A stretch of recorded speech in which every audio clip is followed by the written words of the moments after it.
Good morning, everyone. Thank you for joining this webinar as we explore agro-processing opportunities in the Pacific Islands. And today we're going to be talking specifically about cocoa and value-adding opportunities that exist for cocoa producers and enterprises in the Pacific.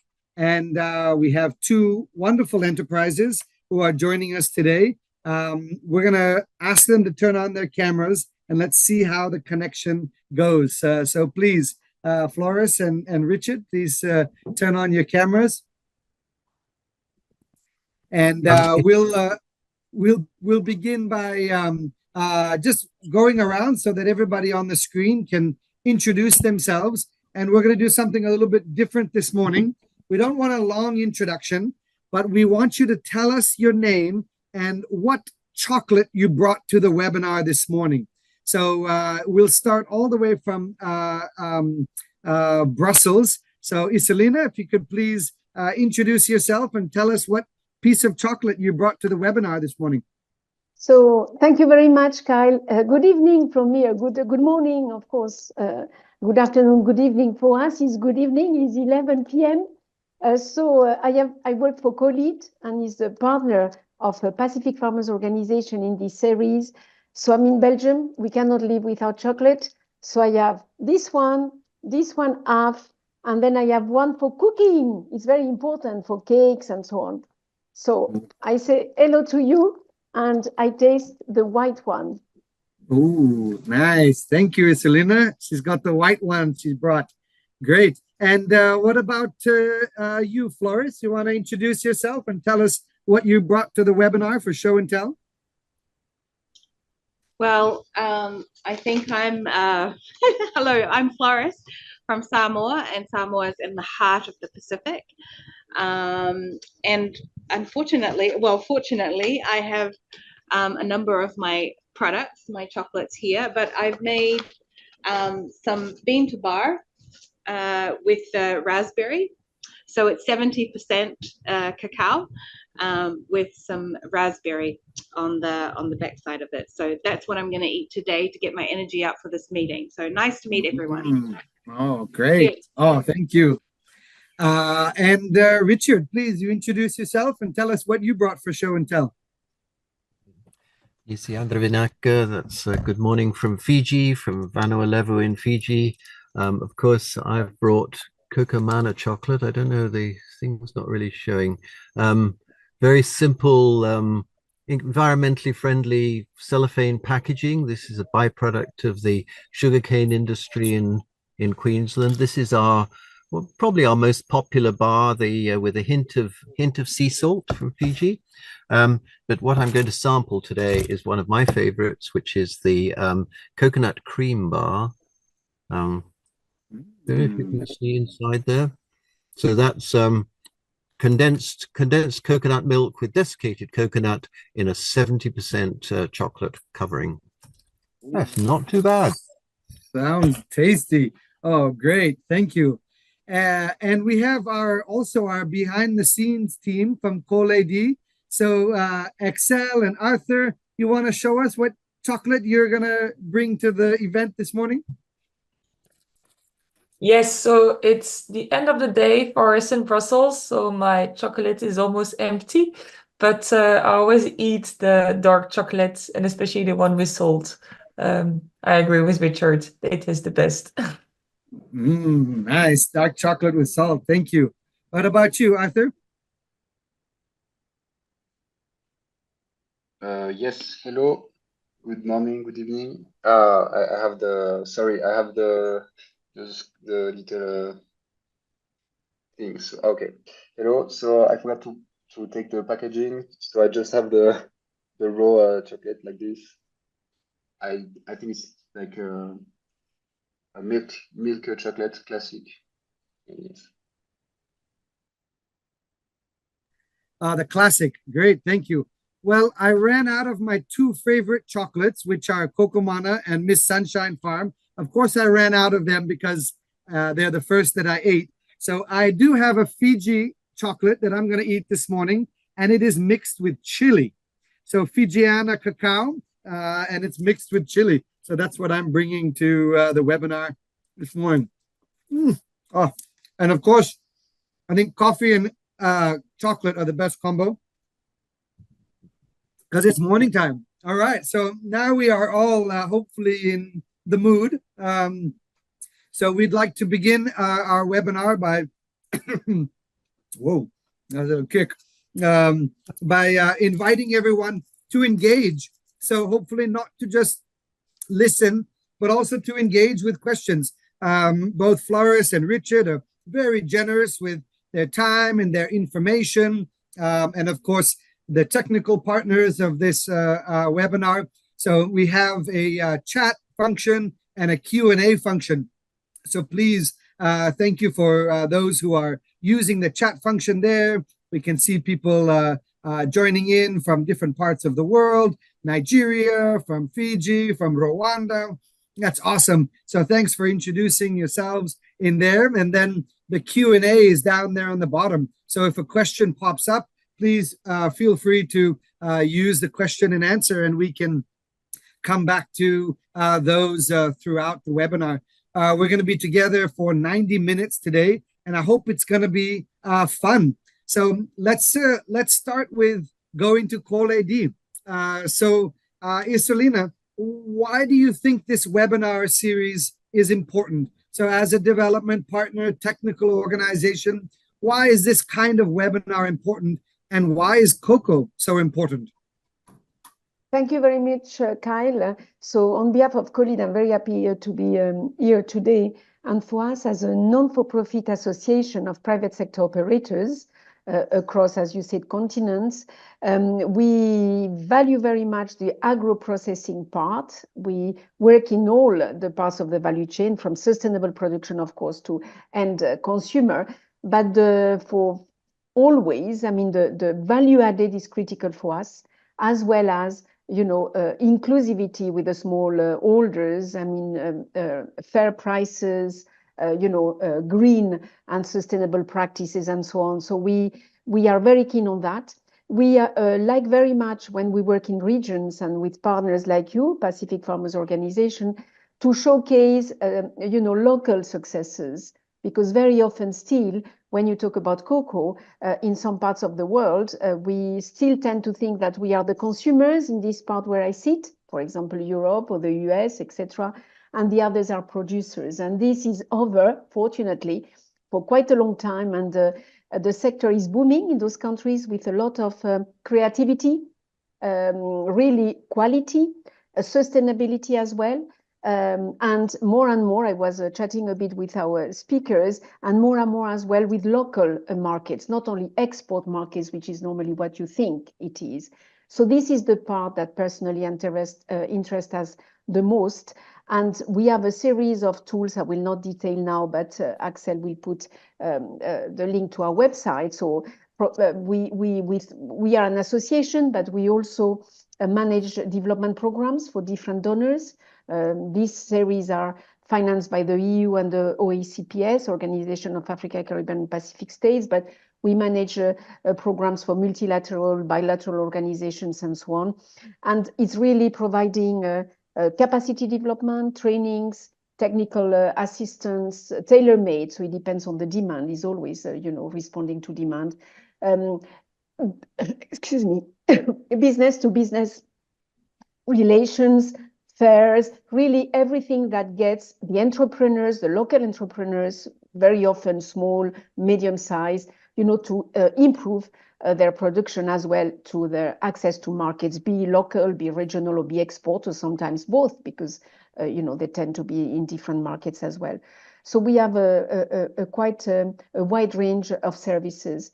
But the thing that interests the most, and I will finish there because I think the speakers are more interesting than I am, is really to listen to the voices of the ones that really do that chocolate. And why chocolate? And you tell me about cocoa, because cocoa is one, with a few others, of those commodities for people who are my age that, were really exported as a raw material. So seeing now all the processing with really quality that goes with it, I think it's awesome. And I'm very, very proud of the local enterprises that do that. Thank you very much for associating us to this conversation. That's great. And lots of opportunities there, as you said, to meet the market potential and tapping into the innovation, not only on that end, but also on the early part of the value chain. And as I mentioned, my name is Kyle from Pacific Farmer Organizations. And I think the two words that stick out to me the most about this particular webinar and the two enterprises here, the first is the word innovation. So as you're listening today, I want you to try to pick up, because there is a lot of innovation here, but also the word diversification. And both of these enterprises, I think, have survived and are continuing to survive because of innovation and diversification. And I hope that message comes out strong to all of our listeners here today. And again, I'm very thankful to each of the presenters who had to go to different locations. You can see Richard sitting in the car in order to get a good internet connection. And I know Floris was working very hard to get her connection this morning. But without any further ado, we would like to jump straight into the presentations. Again, if you're just joining us, thank you for using the chat. Awesome to see participants from Cameroon, from New Zealand, from St. Lucia. If you just joined us, we were all telling everyone the kind of chocolate that we ate. So feel free to add in the chat if you have a favorite chocolate or a favorite country that you like to source your chocolate from. Go ahead and add it into the chat there so we can see. But also use the question and answer as things pop into your mind, and we'll try to use the chat to respond, but also we can respond live. So it's my great honor to introduce my friend and colleague, Richard Markham. So I first met Richard back in 2008 when he was the program manager for ACIR. ACIR is an Australian government agency, and they really support collaborative research. And in that particular project, we were a cooperative working with the research agency and the government to do this kind of collaborative research. And so Richard was a great mentor for many of us. And he retired to the beautiful town of Savu, which also has a special place in my heart, because that's where my wife is from. And Richard and his partner set up Koko Mana, which is what we're going to hear about today. And I think it really is a wonderful convergence of a illustrious career and pulling together so much of the expertise that Richard had in research and development, and hopefully developing a lifestyle enterprise over there. And so without any delay, I want to hand the floor over to Richard to tell us about Koko Mana. And again, participants, be looking for these words: innovation and diversification. And accompanying Richard's presentation will be some slides run by COLEAD. Thank you. Thanks very much, Kyle, for that overly generous introduction. One thing I feel about having had a long career in sustainable agriculture is that I hope along the way you've made most of the mistakes that you can have a chance to make. So if I, oops, you see that, there we go. Well, perhaps my function now as an, what should we say, an older citizen is to help the ones coming up to not make the same mistakes as I have made. So anyway, here you go. Koko Mana, I want to talk to you about the role that food processing plays in a very, very short market chain. This is one of those market chains where you can actually walk from one end of it to the other. So we're a street bar chocolate maker, but I think we're also looking for sort of positive social and environmental outcomes here in Faalualuo island of Fiji. So I don't know if you can see that picture reasonably well, but we could actually tell the whole story around this picture, because that's the Koko Mana chocolate factory, as you see, made in pretty much entirely from local materials from Fiji pine and stuff in the middle of a cocoa agroforest. And you can see the cocoa, those leaves down on the left, just above the Cocomana logo and behind the factory to the left. But the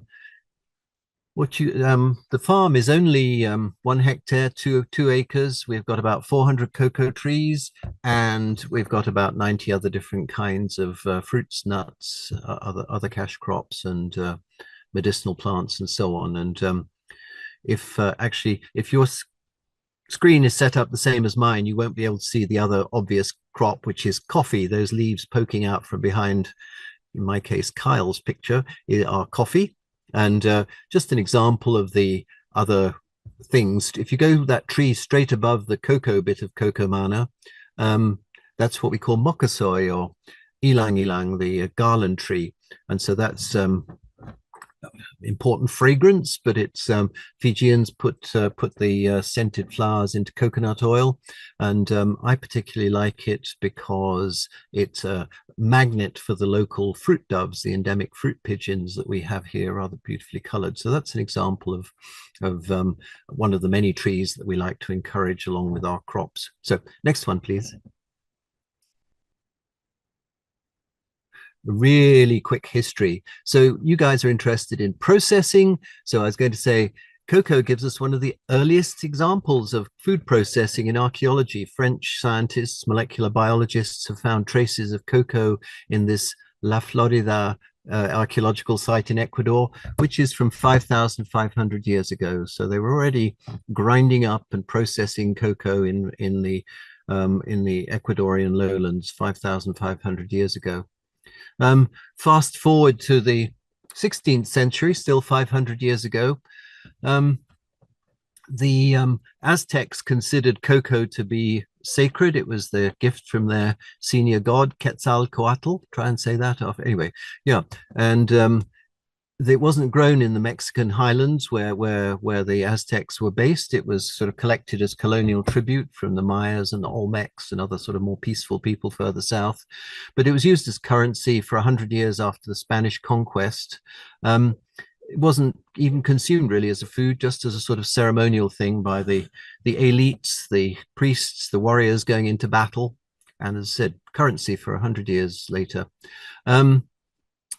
And when the Spanish were the first people to actually do plantations of cacao, first in Hispaniola and then later in the Philippines, again, it wasn't to eat it or drink it. It was simply their Bitcoin. They were minting money. Money did in those days grow on trees. So they were growing cocoa to finance the rest of their conquest of South America. Next one, please. Sort of the transition to the modern times. It's almost exactly 500 years since the last Aztec emperor, Montezuma, gave cacao to the visiting, not necessarily invited, Cortes from Spain. He took it back to Europe, and for about 300 years, it was just a curiosity passed around amongst the rich and the noble in Europe as a physic, as they would call it.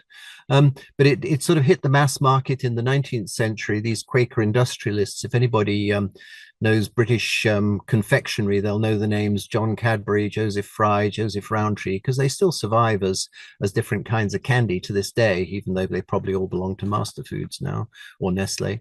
But those people, they started producing cocoa or chocolate, not as chocolate bars, but as a beverage, as a temperance beverage, as an alternative to working people drinking too much gin, which I gather was quite an understandable thing in the miserable north of England in the 19th century. And so it came a commercial crop around the world at that period. So it was introduced to Fiji, Samoa, Solomon Islands, New Hebrides, which is now Vanuatu, the Bismarck Archipelago of Papua New Guinea, between 1870 and 1880, so 150 years ago. What was the cocoa that was introduced? Sorry, next slide, please. I'm going to talk for the next hour and a half about cocoa genetics, so don't worry about this. No, so look, these are the basic types of cocoa as determined by DNA fingerprinting. You can see there's lots of diversity there in the upper Amazon, but we just need to focus on the Criollo type from Mexico, which is what Montezuma gave to Cortes, and Amelinado, or what we now call forasteros, from the lower Amazon in Brazil. Now, as we said, criollos were not very productive. They were rare enough to be made to use as currency. But what happened around that time, mid 19th century, was that the two things, the Mexican criollo, the Brazilian amelinado, were taken to Trinidad, crossed to make these so-called Trinitario hybrids, which are still, next slide please, recognized to this day as fine flavor cocoa.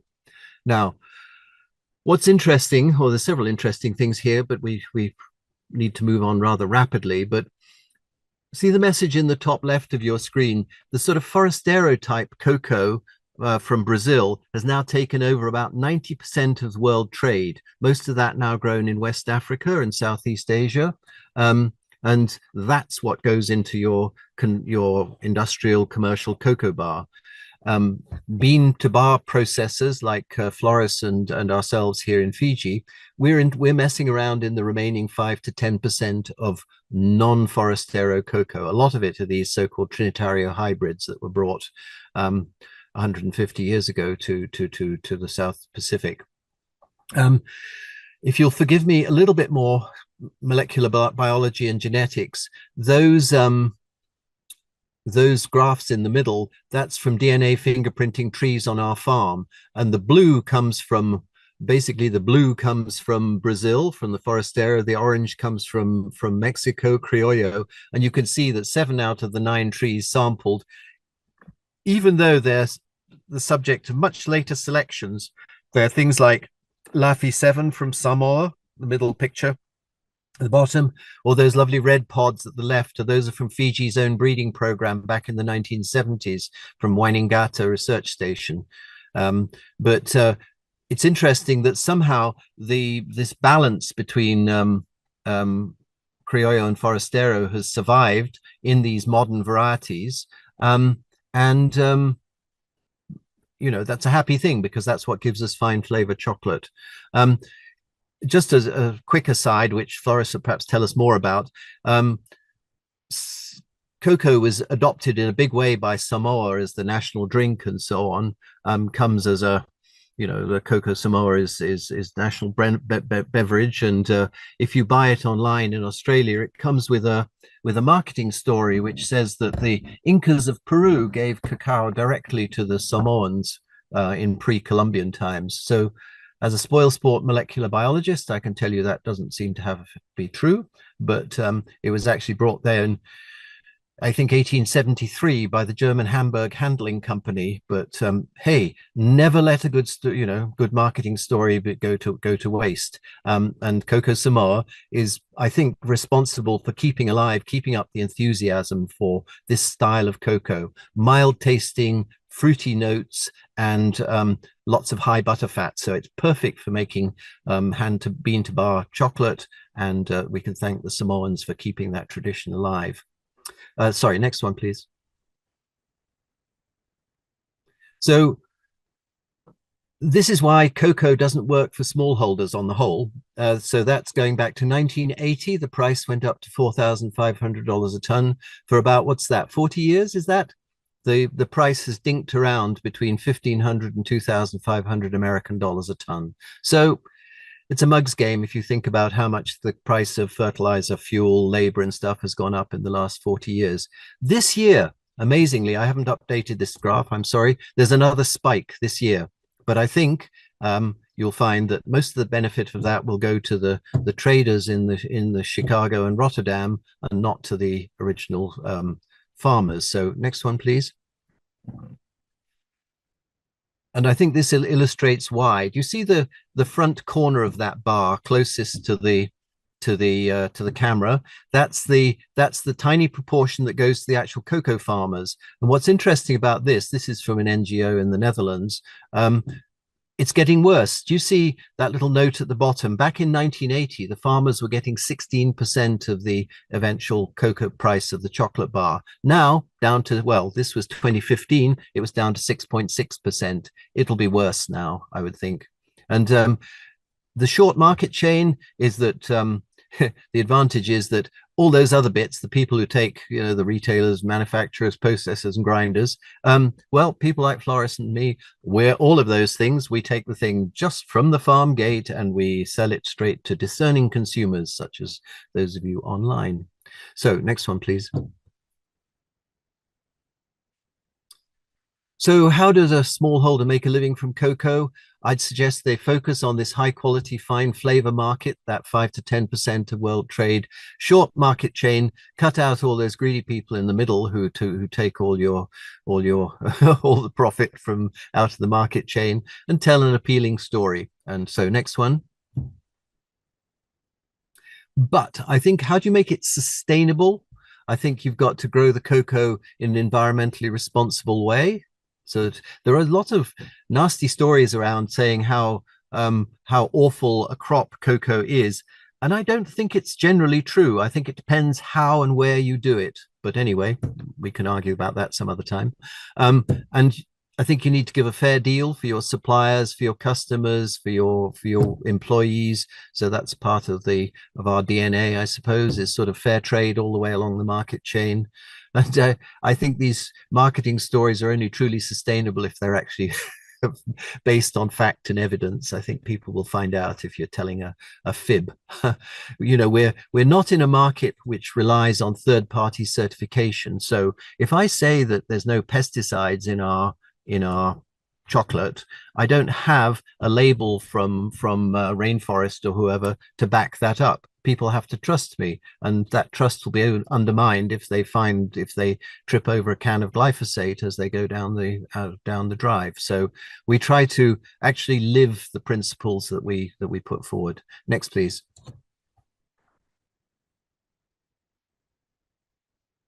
So this is our team, just very quickly. Kyle mentioned that Anne, my partner, was the original chocolate maker, and I'm there over the left. I set up the farm.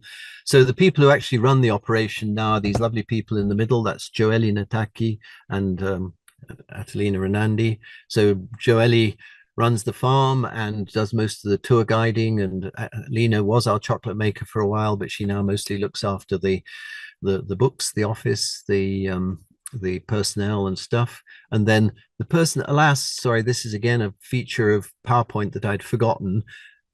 Those hands belong to our lovely chocolate maker, Anna Finau, and those are some of our assistants up above in the processing shed, breaking up pods and putting them for fermentation. So on we go, please. Next one. So this is just a snapshot of our business model. Yes, we do sustainable cocoa production. We turn it into fine flavor chocolate, and we also are open for agri-tourism. And this is not just by accident. I think the actual selling straight to discerning high-paying customers like tourists is actually driving the quality all the way back, not just on our farm, but all the way back to the farmers that we buy from. I should mention that we produce about half the cocoa we need on our own farm, and the other half, very intentionally, we buy from smallholders all around, and we try to pay them a fair trade price, at least twice what's the free on board price would be, and we pay that at the farm gate. And basically, you know, this direct link to a discerning market, it drives quality right the way through to the choice of varieties, fermentation, sun drying without getting any smoke taints and so on. And also it drives it economically, because we don't have all those middle persons running trucks and ships and aircraft around the world. All that stuff can actually go into the actual producers and processors. Thanks. Next one. So just a snapshot of our farm. We like to claim that our agroforestry system is regenerative. You can take damaged, degraded land and rebuild its soil fertility. We took over an abandoned cassava farm back in 2012. the squatters who'd made the farm, they'd cut down all the rain trees, which I consider a crime against ecology, because those are driving the fertility of the farm. The place was just overrun with invasive weeds, as you can see top left there. We set up very quickly this sort of agroforestry system based around velvet bean, mucuna, and what Fijians call vaivai, Gliricidia sepium. And very quickly tried to capture the site, got fast growing things like papayas and bananas and plantains growing, and put in the things that would eventually be the shade trees. And the picture on the middle there is 2019. So what's that? That's only 6 years after planting. You can see already the shade trees, the hardwoods we've planted are starting to come through and shade the cocoa. Yeah, and I don't know if you can see those notes on the right. We've planted the trees rather for resilience. We've got rather more shade than would be right for maximum productivity, you know, our emphasis is on soil fertility, lots of recycling of nutrients, mulch and compost and so on. So a little bit of fertilizer to keep the potassium up particularly. Next one, please.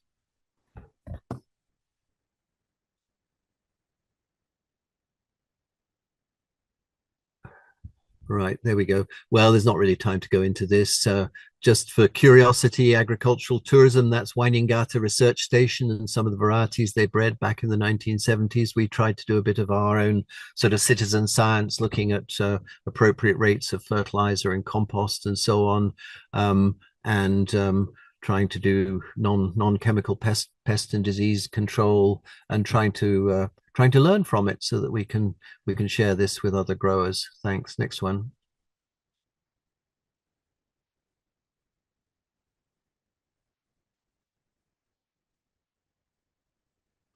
There we go. So look, this is the magical transformation that everybody gets so excited about. Really important quality all the way along the line. The trees have to be growing well so the beans get nice and full, high dry matter content, plenty of cocoa butter content, and you know, it's really important that they're harvested exactly right. Too many underripe ones, you get flat beans and quality problems. Fermentation is often not done properly by smallholders. You have to have enough at a time. We won't try and ferment anything less than about 500 pods in a batch. We put them into these old-fashioned wooden boxes. We let the fruit flies bring in lots of yeast to set the fermentation going. They do two days, they stir them, 2 more days, they stir them, 2 more days. About the 6th day, we're opening them, and those beans on the bottom right are kind of ready for drying. So next one, please.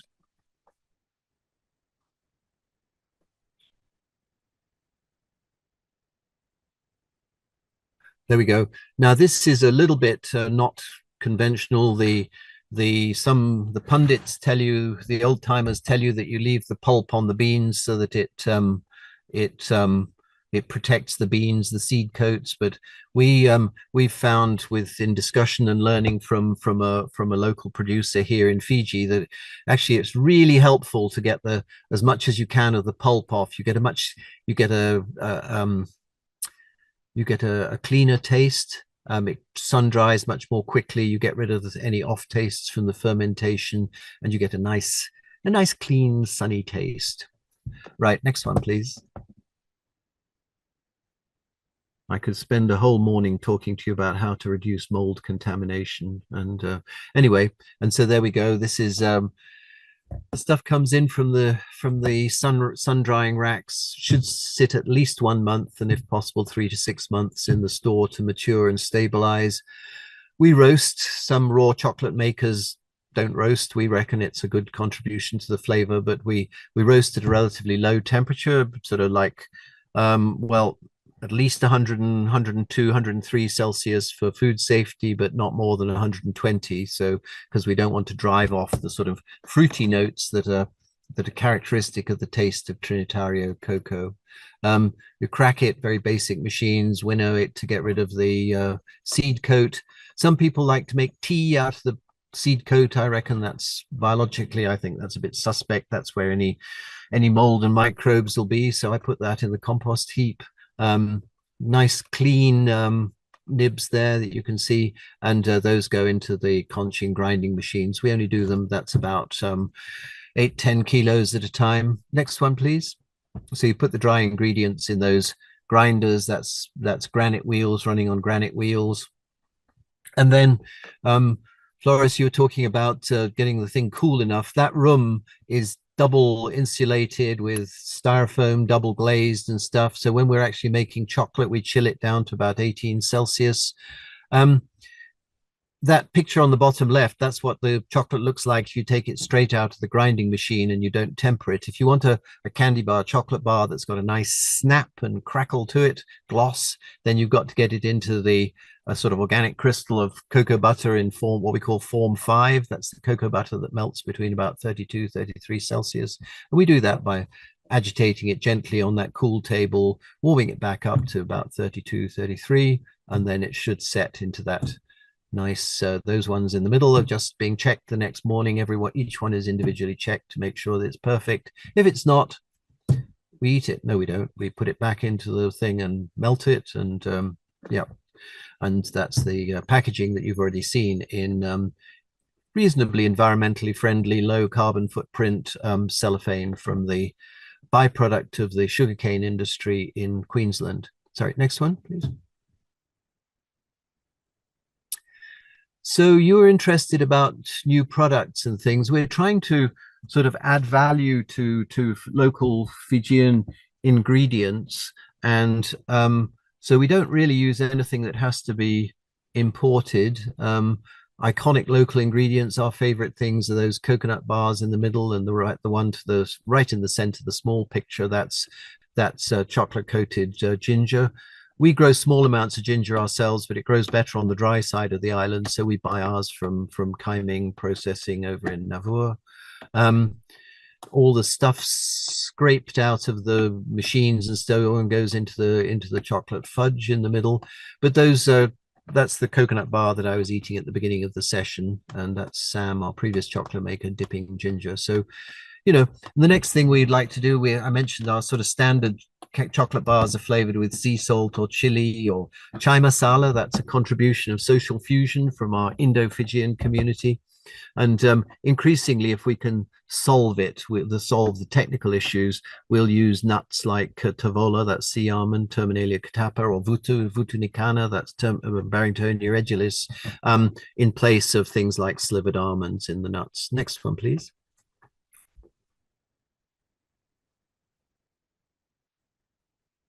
So not much to say about this. This is just our sort of farm tour. Does both looks at sustainable farming, the processing. That's the sort of getting people to understand that you taste the beans straight off the tree. They have no chocolate taste whatsoever.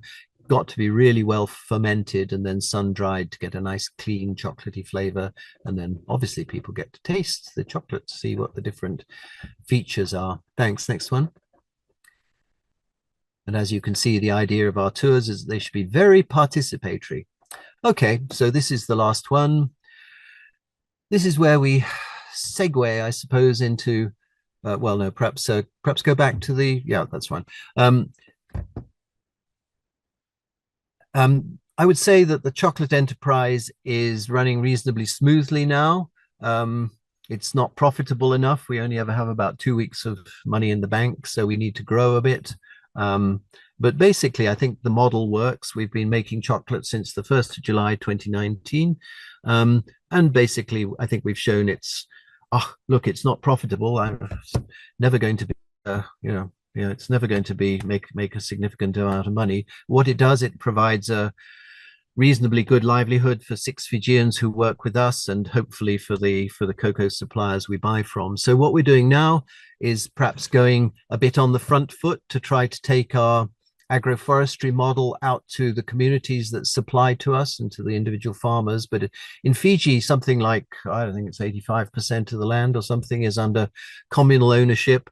And a lot of this land, the management exemplifies what we used to call the tragedy of the commons, or a shared resource which nobody actually feels they have to look after. So picture on the left, yeah, it's quite scenic, isn't it? But you have to think that a generation ago, that was all covered in forest, and those grassy slopes, that's mostly, you can see on the picture in the middle, that's mostly now invasive African grasses, perennial grasses that were brought in colonial times as fodder for cattle. On those hills, they're not used even for grazing or pasture. Those hills are essentially unproductive. So the effort here is to rebuild with agroforestry. Those chaps on the top, they're making use of the remaining bits of gallery forest to get some quick returns. They're planting coffee actually, but there's cocoa just behind them. There on the slopes, we're doing the sort of land capture with Gliricidia and mucuna. And I've just put a couple of examples here of things that you can grow in these systems. But what we'd say to any community is grow what you think you're interested in. And this pilot project that we have with Vusiratu up on the Tewa Bay, on the Tewa Peninsula, we've basically said to the community, whatever you buy, you will grow, we will buy it from you or help you find a buyer. Anything. Noni, that's the one in the middle, that grows on the most terrible poor soils. There's still plenty of noni actually growing on that abandoned looking hillside. There's a processor here in Faalualuo, Doreen Robinson, who's exporting I don't know, thousands of liters of the stuff a year to Japan. I think it's disgusting stuff, but apparently it's very good for your health and it's profitable. So that's an example of how you can, there's no single, you absolutely don't want a magic bullet, because anything that's highly profitable this year will probably collapse next year. Vanilla's part of the thing, but the price is notoriously volatile. You should have some anchor crops like cocoa, coffee to give you a steady income, but then lots of other high value. Another good example, Dilo, beech mahogany, grows really easily here in these coastal conditions. Really quite a valuable oil, increasingly for both in sort of traditionally, but also in modern cosmetics.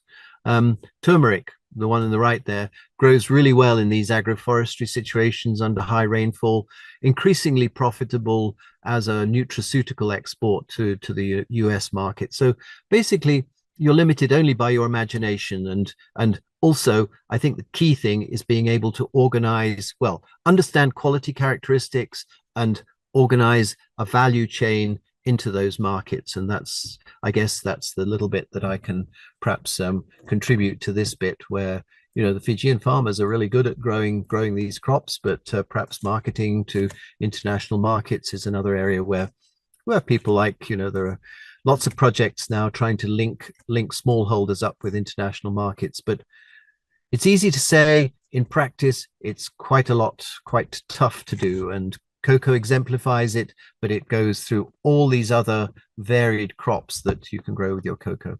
And if we could close the final slide, I just want to acknowledge we've been helped by lots of people along the way, government projects, but above all by other farmers, other people who are already trying different things. And Kyle said, innovation, people suggest things to you, talk to them, try this, try that. And that's really how you make progress, is sharing experiences. And as I said rather dismally at the beginning, you learn from your mistakes as well. And that's where perhaps I can be helpful. Don't do what I did. Very good. Anyway, I want to thank all these people who helped us along the way. Thank you.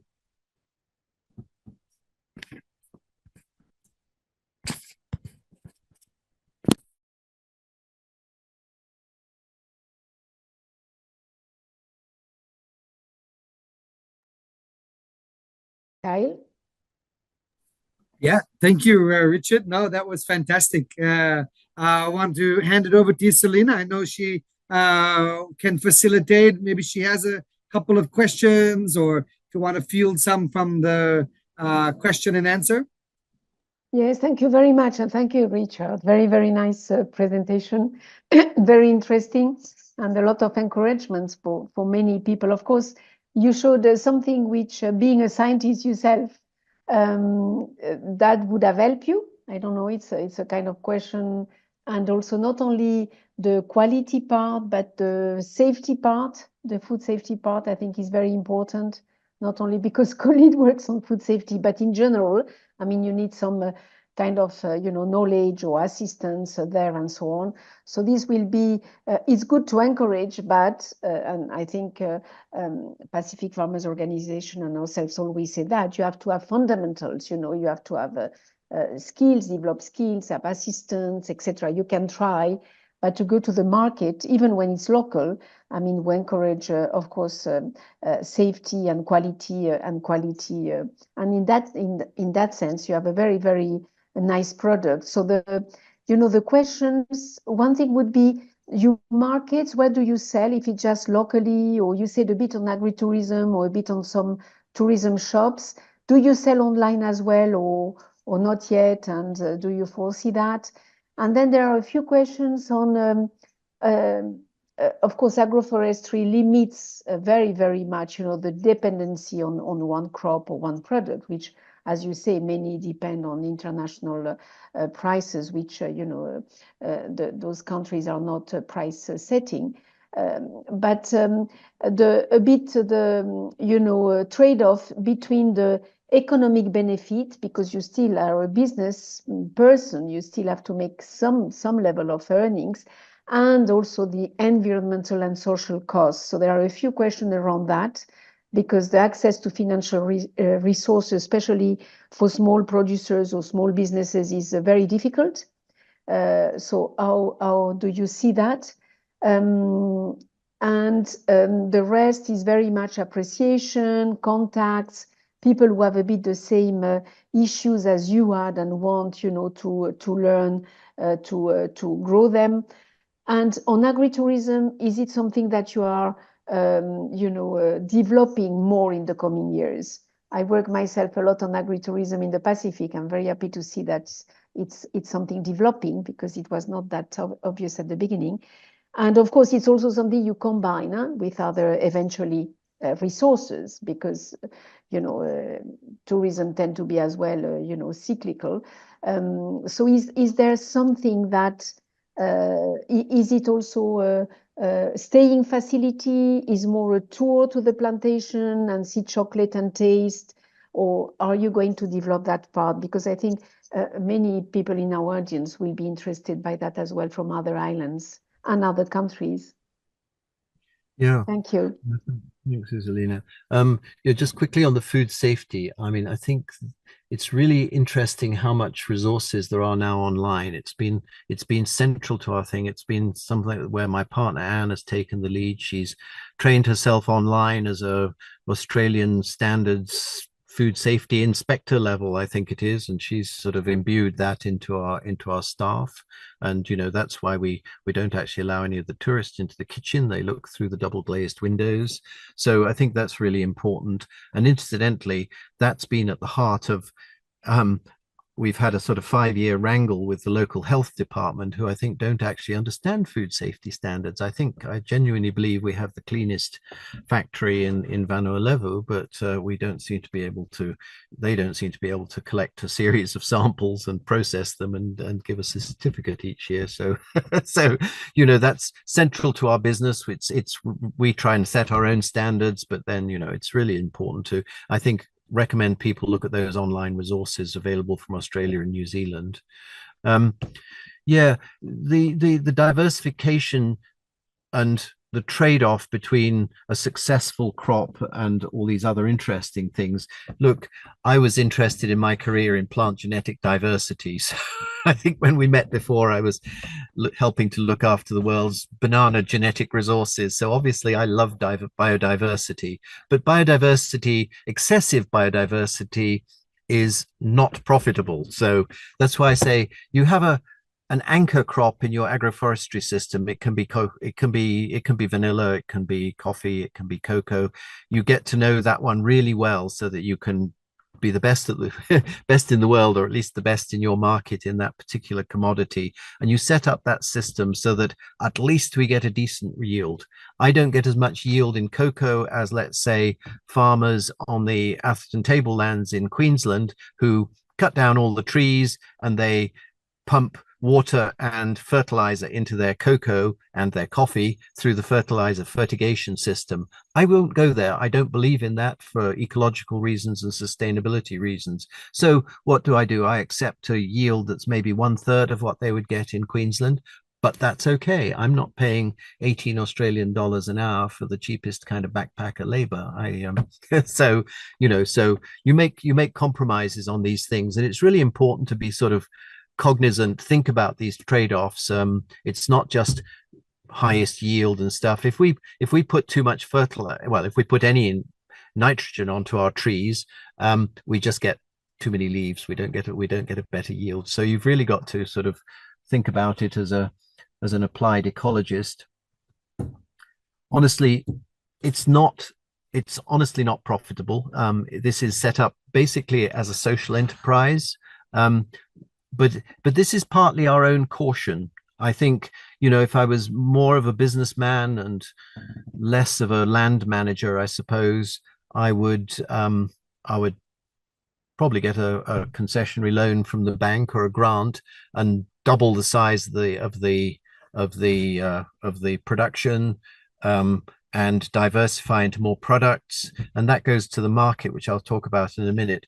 At the moment, everything you see there, we built out of my dwindling public sector retirement savings. So we have the advantage that we don't owe the bank anything. They can't close us down. But it really would be advantageous to have a bit of a bit more capital investment, to a few more machines, larger machines. We're in a very vulnerable situation where we basically have one of each machine, and when something goes wrong and breaks down, we are in difficulties. At the moment, our primary grinder has broken down, so we're actually making our cocoa nibs by hand, crushing them. So that sort of thing happens. You want to avoid that. In fact, at this time of year, we've got lots of tourists, especially yachties. We really have difficulty keeping up demand. We're running at about 250 bars a week, plus these various other products. That's all handmade, and we sell those straight off the shelf each Friday evening. They're empty, and we have to agree who's coming in over the weekend to run the machines. So the quiet time of year, we like to do deliveries to Suva, which is a bit more of a perennial market. There's a bit more people with money in their pockets all year round. We're trying to sell through resorts and sort of top end restaurants and things like that. People who will, I think, use this chocolate for a high end market. We can't compete with cheap stuff imported from Southeast Asia. We're just not in that market. It's a different product, and this and yes, the tourism is really important. I mentioned it as driving quality, but it's also the economic driver. It's honestly the profitable part of our enterprise, and we're helped in that we belong to what's called the Duavata Sustainable Tourism Collective, and we are we're very grateful to them. It's mostly other Fijian-owned small businesses, and we exchange experiences. We cross-advertise.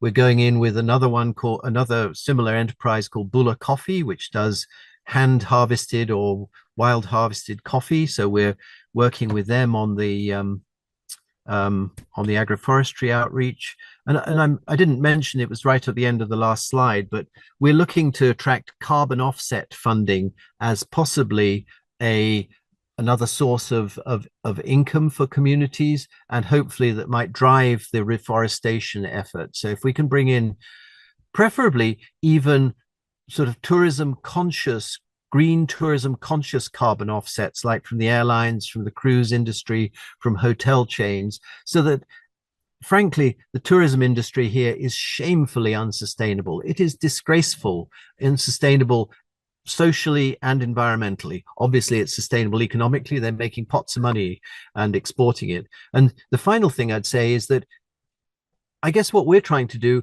is to hand the ecotourism market also over to communities. That community which we see in Bustaratu, our first pilot project, we see them doing ridge to reef eco tours. They have coral restoration projects. They take people snorkeling. They take people bird watching. They take people collecting butterflies. We've set up a butterfly house there. So, the idea now is to, I think, agritourism or agri-ecotourism is something that can work for community-based tourism, as opposed to this sort of non-sustainable extractive model of tourism that we have at the moment. Sorry, is that a bit of too much of a rant? No, thank you so much from my side, Kyle, to you. I mean, it's just excellent, great, excellent, etc. I mean, look at the chat. Yes, I think people learn a lot. Thank you so much, Richard. Kyle.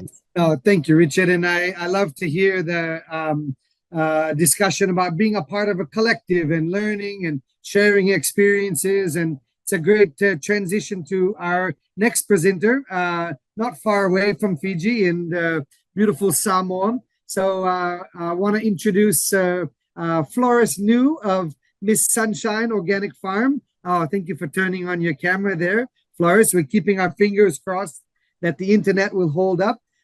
Joining us from Tuinai Village in Samoa. She is family owned and operated. The farm is called Miss Sunshine Organic Farms, and they've been working to revitalize their plots, their family plots, since 2013, and making a very special chocolate, which is prized in the New Zealand market, and also, like Richard, committed to much more than just her own business, but committed to communities. And I think one of my greatest memories of Floris was as she was the key organizer of the Pacific Cacao and Chocolate Show in Auckland in 2022. And just to see the way she was able to pull all of these different producers and chocolate makers from the Pacific and give them the platform. And it was exciting talking before, Floris was telling me that a lot of them have now graduated beyond this kind of Pacific chocolate show and now are participating in these international. And so there are a lot of great success stories there. So we are excited to hear your story, Floris. So I'll hand the floor over to you. Thank you, Kyle. Thank you, Isolina, and Talo Falava from Samoa. And I think you were going to put a video on for me first, or yeah. Thank you.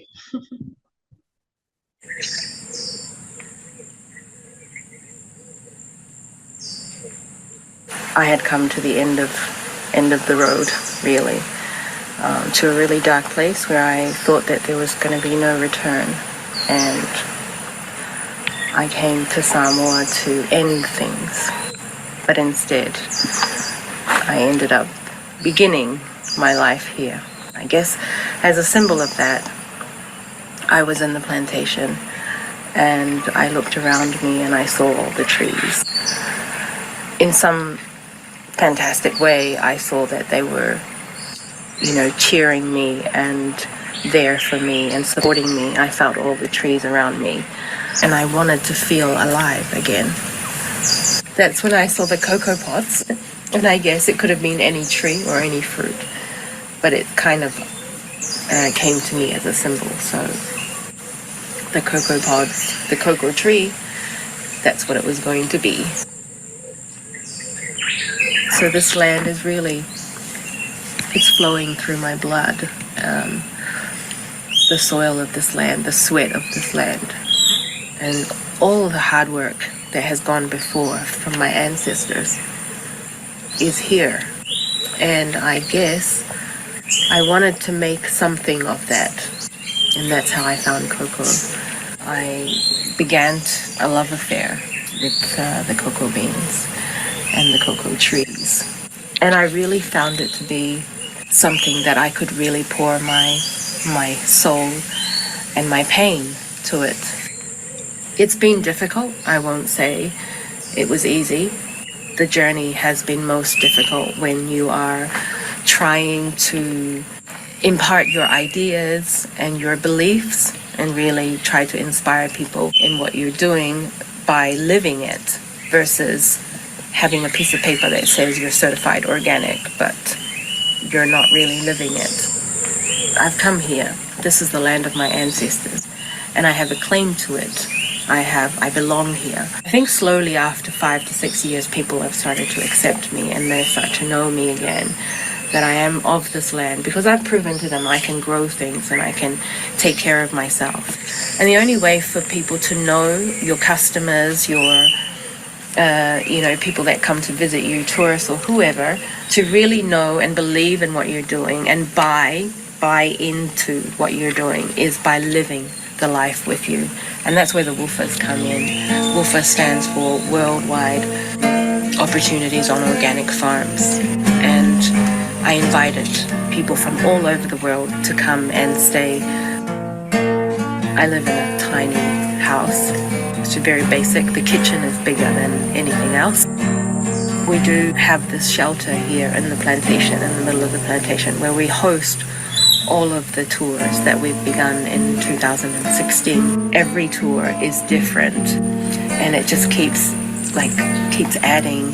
We keep adding to it, and it just becomes so much more of a journey itself for people who are here, who are attending the tour, and also for the helpers. Planet Conscious is about us imparting what we have as a gift to other people and sharing that knowledge and sharing your inspiration and your ideas with people. And for me, I do that with food, and I do it with my writing, and I do it with growing cocoa and processing the cocoa, and then making chocolate and making chocolate is a very small part of this.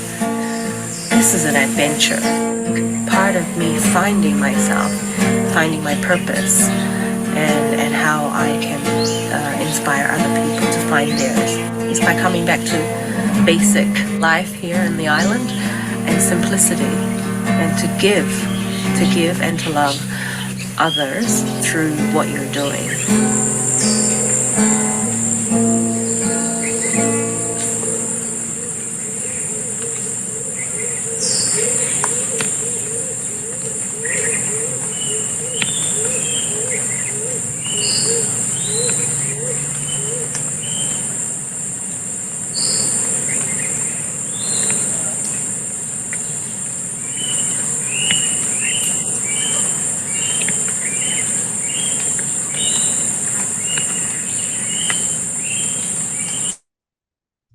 Thank you for that. Thank you everyone for your patience. That the sound of the birds and everything in the background there is actually all the natural sounds of what my plantation is like. And I'm Floris, and my Samoan name is Faalualuo, and Faalualuo means ambitious. And so basically, our planting, I'm a 4th generation cocoa grower or cacao grower in my village. And I think back in 1915 was the first time that cacao was actually planted on our ancestral land. And the land that you saw was part of our 3 plantations, which is on our ancestral land in Tuanai village. So I have come a long way from that video that was shot in 2020, actually during COVID. And we had begun, I had started to replant some of the land. We have about 70 to 75 acres of family land or traditional land, which is full of traditional crops like taro, yams, tamu, and manioka, cassava in Fiji, and a number of other crops. Our village is actually famous for cocoa, because one of the very first cocoa associations or society of cocoa growers was actually based in our village. And my great-grandfather, he was a farmer, a fisherman, and he was also a leader of our community or our village a high chief, a paramount chief. And so I come from that strong ancestry of, understanding, knowing where you belong, and understanding, what you're going to carry into the future and how you're going to inspire the next generation of people. And I think a lot of my farming, I don't have the scientific background or the actual farming qualifications like probably a lot of people do when they go into farming. As you can see from the video, I fell into cocoa farming through tragedy and things that have happened to myself over the years as a young woman. And now I have 5-6 products from the crops that that existed already on the land. I think when I started, there was only about, 1,000, 2,000 trees that were remaining from previous plantations. I revived completely. The land was very much abused by chemicals over years and years of our family not being there. And I came back and I brought it back to life with the help of the community. And I think it's about 5 acres of land. And it took 5-8 years for it to really come back to be able to bear good fruit. And that cocoa is probably the highest yield of cocoa crops that we have. There's about maybe 1,000 trees on there.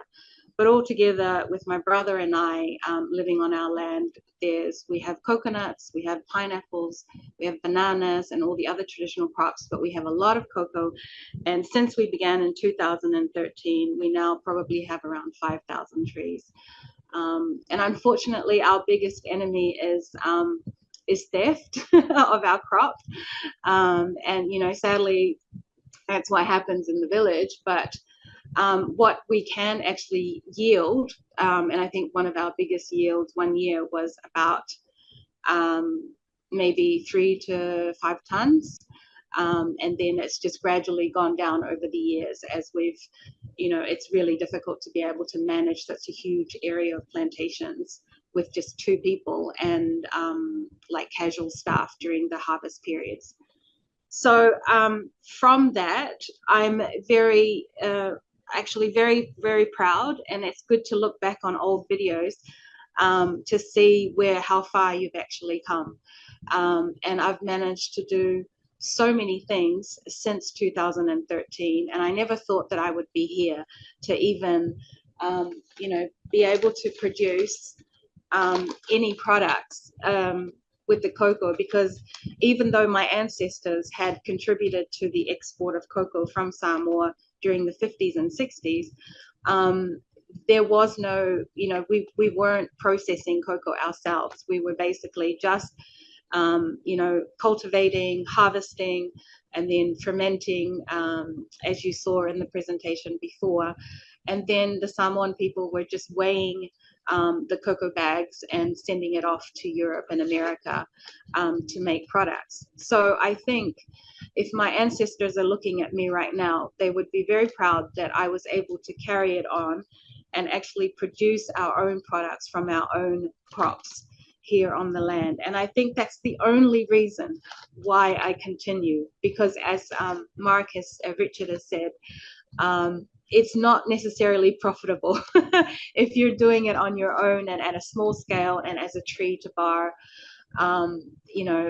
processor or enterprise.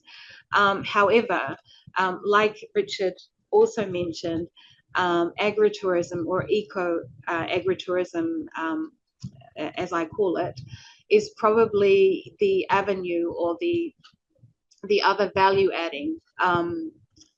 Although it's not a packaged product, agritourism also fell upon us because that is the one platform or the one retail space that people don't necessarily think about where they can sell a lot of their products. And I think because of the type of eco-agritourism that we practice, and we have a very strict rule, a set of regulations on our farm because we're being organic. And you might have heard me mentioning planet conscious. And like Richard, I'm trying to revive our forest because there's hardly any forest left in the village. Everything gets cut down, and sometimes government encourages monocropping in some areas, and I think it's unfortunate. When that happens, we lose a lot of our medicines, we lose a lot of our traditional crops, we lose a lot of ideal and yummy products, plants that we can actually package and put into amazing medicinal products, and also, I call them yummies. And over the past 5 to 10 years, I've tried to rack my brain on how I can package all the things that I love on this place, on this farm, because every time I see, even though we are a cocoa farm, we actually have a lot more coconuts, coconuts, the copra. We have a lot more of that on our land because my great-grandfather planted, some 70 to 100 years ago, these coconut trees that have provided for 3 generations. And I think one of the things that we take for granted here in the Pacific is that we don't necessarily look at replanting. When we take from the land, we don't necessarily replant. So that's one of a huge educational thing that needs to happen, and that is a goal that I have, that whenever I package my products and I'm talking to people during tours and all of those things and introducing what we make on the land, I make sure that I actually talk about how it's important to reforest or afforestation, and to replenish the land, because that is the way of our ancestors, and that is our traditional ways of doing and being, and ensuring that we have the food security that we need, and ensuring that we look after our communities first before wanting to supply thousands of tons to the rest of the world. And I might be a little bit of a hippie when I say that, but I've taken my business, which hasn't been a business that long, very, very slowly. The enterprise began as a trust, Miss Sunshine Organic Farms Charitable Trust, and it's slowly working its way into becoming a business. In 2020, as I said, we shot that video, and it was sort of the catalyst for me to actually start putting my products out there in the marketplace, out there in New Zealand and Australia, because people were coming to the tours since 2016 and were asking me, can we buy this somewhere else? Where else can we get this? Can you send this to America? Can you do this? And so I've slowly kind of, because also the employment industry is very fickle. Labor is really difficult in the Pacific because other countries are actually poaching our labor and, taking them on for the seasonal works in agriculture and, livestock, all those sorts of things in other countries. But they're not understanding that this needs to be sustainable. And as I say that we need to replenish the land, we also need to replenish our people. So we need to train our, locals, for the ones that are coming up, the young ones, to be able to, agro-process, to replant the land, and obviously give them the skills that they're, be able to start a business. Because as you can probably hear from me, is that I didn't have a business plan when I started this. As I said, my business began as a charitable trust to help other women, really, really focus on supporting women. And I've done a number of projects that included women from around the Pacific to help support them in cocoa, and cocoa processing, and making chocolate, of course, whoever was interested. But what I've ended up doing over the past 5 years, so in 2021, we actually opened our business in New Zealand. The challenge that I had in making products for the marketplace here in Samoa is the temperature, the climate. It's really hot. I don't have the equipment. I don't have the refrigeration. I don't have, you know, the air conditioning and, you know, building structure and all of those things, and the infrastructure to be able to build an adequate small business, thriving small business here in the islands. And also there isn't that huge a market here in Samoa for the things, because what I make are very unique products. They, you know, they're things that people in Samoa have never heard of, you know, sometimes. So I have a little plate in front of me, which I don't know if you can see, but I've got all the little products that I've been making over the past few years. And one of them here I've got here is some cocoa liquor, which I've been making with my cacao. And I make guava and coconut jam and cocoa jam or chocolate jam, which is also from everything from the land.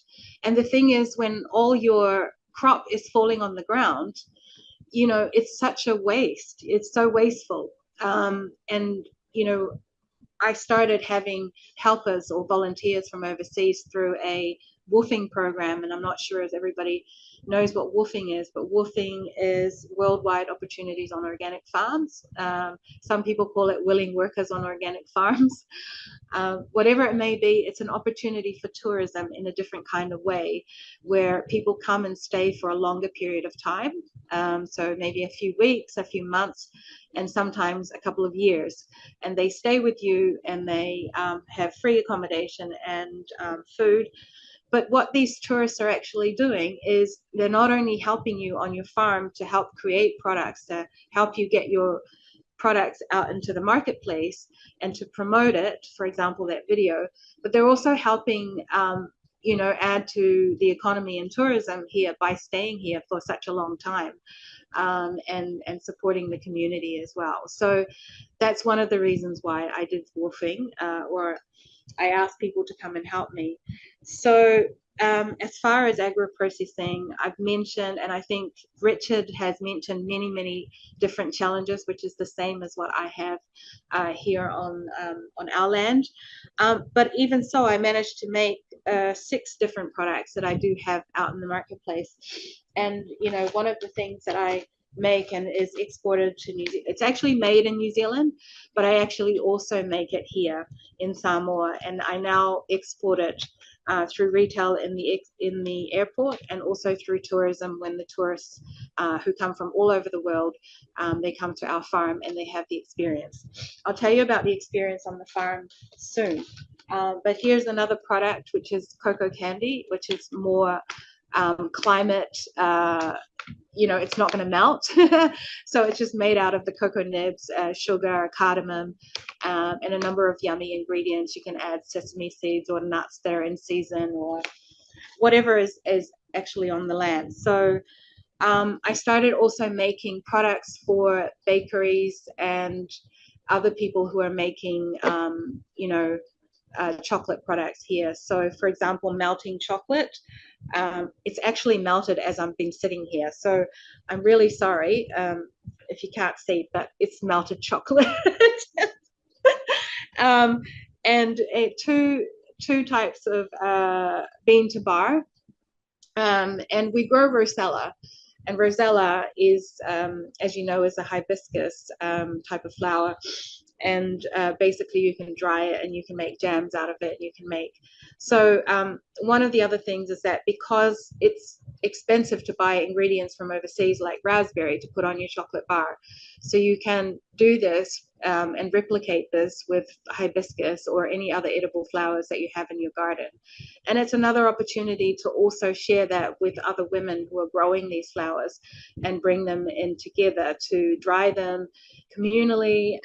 So we're looking for drying houses so that we can set up for, you know, more women to be able to dry all the fruits and spices like cinnamon, nuts, and everything, including cocoa, which then goes into all these products. So our main product, as you can see, is cocoa, chocolate coated cocoa beans, which I think you've had, Kyle. So it's basically the cocoa bean, and it's slightly roasted, so it's still really good and very high in its nutritional benefits. It hasn't been burned like what they do with the Koko Samo.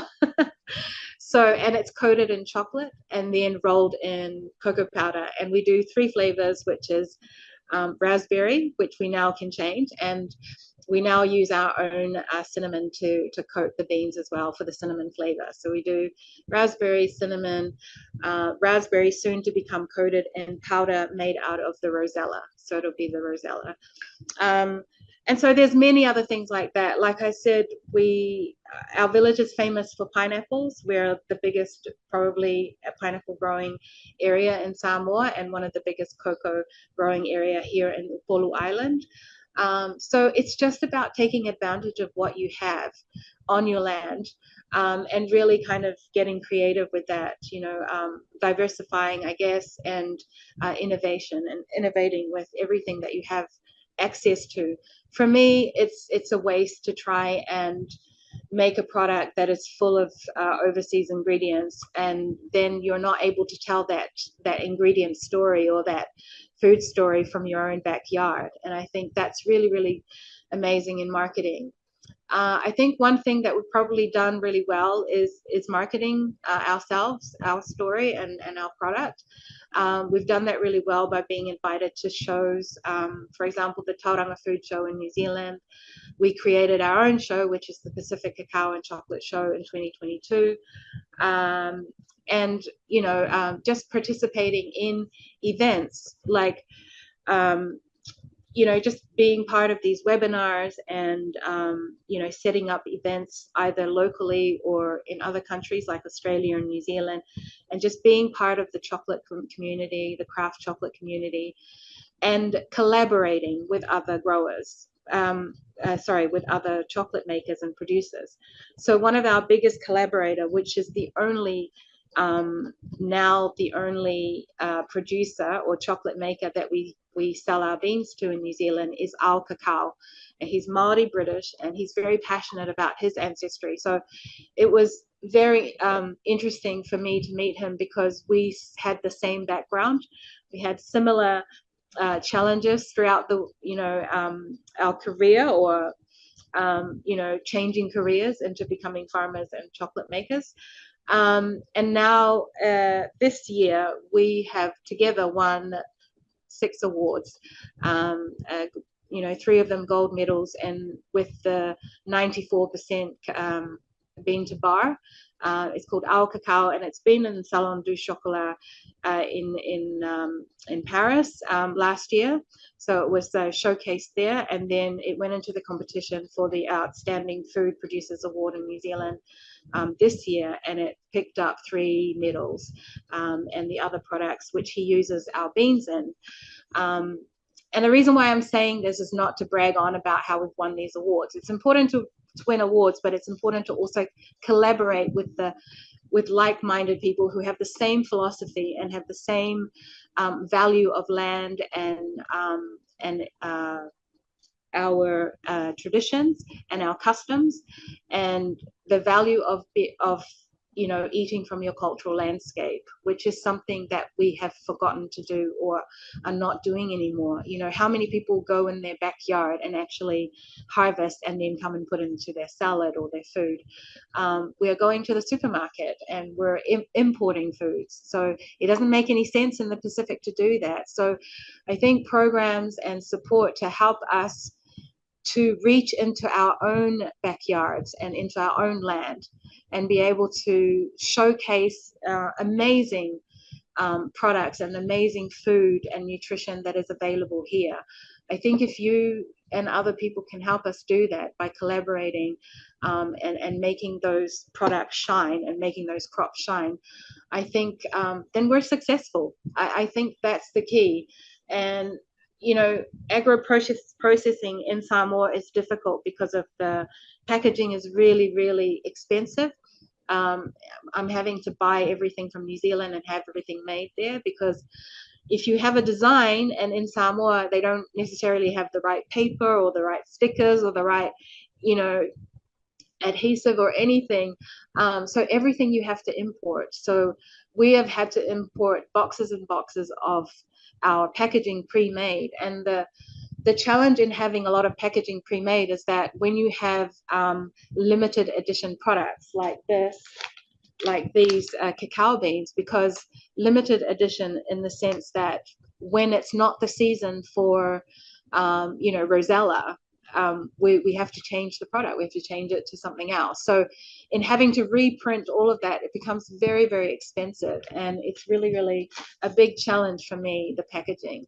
And we've also had challenges in having biodegradable packaging, because again, as I speak about planet conscious, and we have planet conscious on our packaging, which means that it's fully compostable, it's planet friendly, it's thinking about people and animals and everything. So all of those ideas, and you might think that something, you don't want to compromise anything for what everyone else is doing. And I think part of the success of what we've been doing is that we were not willing to compromise, on packaging. We were not willing to compromise on our story. We wanted to tell our own story. We didn't want some third party marketing person coming in and trying to write a story about us. We know who we are and what we can say, and but all of these things, all of these products, they get, we run a tasting. So our tour is, part of our tour is the traditional umu, or the earth oven. So we throw in the tradition into the tour. And then after the tour, we do the walk through the plantation where they get to taste the actual fruit. And as Richard said, a lot of people have tasted so much chocolate, and I'm sure they're in La France and Belgium and Brussels and everywhere. Everyone has tasted chocolate, but not necessarily seen and tasted the fruit. And so the wine, the Koko wine that I make for the tour, it's only for tasting at the tour, because we're not at the stage where we can market it and send it out there. But people get to have a little sip when they come. And we've had so much amazing feedback about all the different products that we make available for the tasting at the tour. So everything from jams to chutneys to, we make little fruit wraps out of the cacao pulp that we don't throw away from making the wine. So everything, we use absolutely every part of the bean. The cacao husk, or the skin of the bean, gets made into tea with the rosella together, and cinnamon, which grows wild in our agroforest. So everything, we're just trying to reach out to all of the things that help us, to inspire us, and also to be healthy. And one of the reasons why I started to do this was because I was a cancer survivor, and it was really the biggest inspiration for me to come back to nature, to come back to the land, and to eat from my cultural landscape, to avoid all the pesticides and everything that is in our food today. Paraquat being a huge issue that we still advocate against, and for banning paraquat in our country. And I think, if you have something that you are passionate about, don't let somebody sidetrack you into achieving that, because you can work slowly as a one-woman band, or if you have a great bunch of friends and women around you who can help support that. I've slowly, after 10 years now, I've been 10 years back in the farm. I grew up in New Zealand and came back home, and I've managed to put a tribe together of women who support us, and that those women keep bringing other women from other countries to come to the tours. And I just saw a message come through from another helper who has got a group of, her family coming from America to come and do a tour.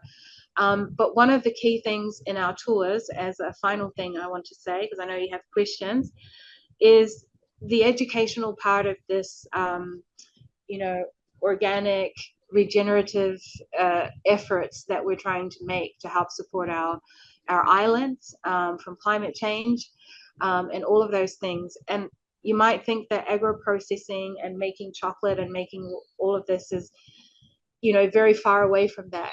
But I think if you keep your philosophy strong and you stick to it from the beginning to now, I think people will come along on that journey with you. People respect you. People want to support you. And so one of the key groups is one from Australia and New Zealand, of bringing young people. And this group is called Future Leaders, and you might have heard of them in the other islands because they go to other islands too.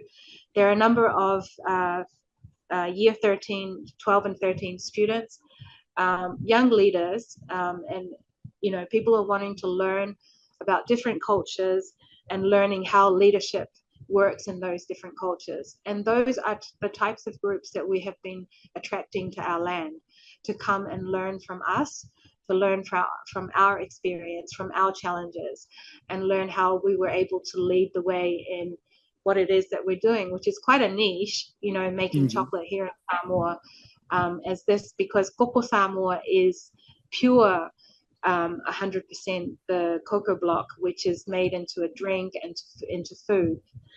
This is more value adding in terms of adding flavors and adding other ingredients and just being a little bit more creative with what we have with the other crops, mixing it. Koko Samoa is purely just cocoa or cacao. It has nothing else added to it.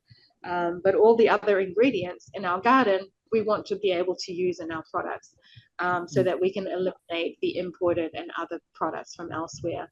Not that we don't like the other products like sea salt and everything. We do love them, but we want to be able to support other farmers and other producers of these other crops here on island. So I leave you with that. I'm sure you'll have questions. Floris. And thank you so much for the opportunities today. I'm going to have some chocolate. Thank you, Floris. That was amazing. Awesome sharing of your story. And it was great to hear so many similarities also with Richard and the idea that we're talking about cocoa value adding, but in fact, there is many products that come out of these farms. And I venture to guess if we had a group of cocoa experts on here, we would have heard just cocoa facts and figures. But to know that really this is a part of these agroforestry systems, and it's tied to cultural values and being able to find opportunities to link those to markets, I think is wonderful. And I began by saying that these two enterprises represent innovation and diversification. And I think you have both really demonstrated that so well, and also holding, I think, to these strong values that I think are so important as we talk about, preserving our environment, but also the cultures and the traditions. And so I just want to applaud the both of you for an amazing presentation and an amazing experience. I know we have come a little bit to the end of the time. I've been scanning some of the question and answers. Thank you for Excel for posting the links, because both Floris and Richard, their companies are very well represented on social media and web presence. So please feel free to follow them on their social media channels, read about some of these experiences that they've had and the different cocoa shows. I think that community of practice that both have been working to develop is something that we need to do more of. Certainly, I've learned a lot today, and I hope also our listeners have. So, Iselina, I'll give it over to you if there's any final questions or that came out from the chat for Floris, or just to kind of wrap us up. Yeah, thanks very much, Kyle. Thank you very much, Floris, as well. A very interesting and very comprehensive presentation. And even the questions I had myself, like women and youth, you cover them, because we have been talking about agro-processing, but also agri-tourism, which at the end of the day is high-end market as well, is basically your exporters at home, so they can be your ambassadors as well. Obviously, I thought they could be more attracted, knowing that we have difficulties in all regions, to keep young people, in agriculture, because of the, all the ideas around that is not, it doesn't pay well, it's not nice work, it's hard, etc. These are examples where, there are opportunities of very nice stories. So there are no questions, because it's all appreciations, but it's appreciations about the pathway, the story, the links to the local communities, while it's very nice products at the end, and with prizes, with very, very nice, despite difficulties, of course. So that's why I also would like that in the audience, so when we share the video, because we will share, of course, the recording and the presentations, that anybody, in addition to COLEAD and to Pacific Farmers Organization, that can help in any part, you know, where you need, because it's a very, very difficult environment. I mean, is, as you say, labeling, is packaging, is, you know, equipment and so on, can help, because those are stories of entrepreneurs, local entrepreneurs that are creating nice stories, I mean, employing people, and not only that, but really attracting others to do the same, because it's very inspiring, obviously. And you see the remarks from Tanzania and from Kenya and from the Caribbean, and you know, that can relate to that. So thank you so much to our green entrepreneurs, which is the other thing I like, of course. I mean, you know, you cannot just be competing on, and you don't want to compete either in intensification with all. Richard knows better than me what it implies. So the stories of agroforestry as well are very, very interesting to me. So thank you so much. That's the only thing I can say. Thank you, Kyle, to you and your colleagues, obviously, for the session today. Thank you very much, Richard. Happy to see you after many decades. It happens we know each other for a very long time, but I haven't seen him for 25 years. So thank Kyle for bringing him back. Thank you very much, Floris. And Thank you. Yes, we keep And in touch. And please, colleagues, when we share the recording, if you have anybody that has watched that you think might be interested, please share the video recording and the link. We wish Richard and Floris a wonderful day and a good day on the farm. And we look forward to seeing you again in person. Thank you so much, everyone.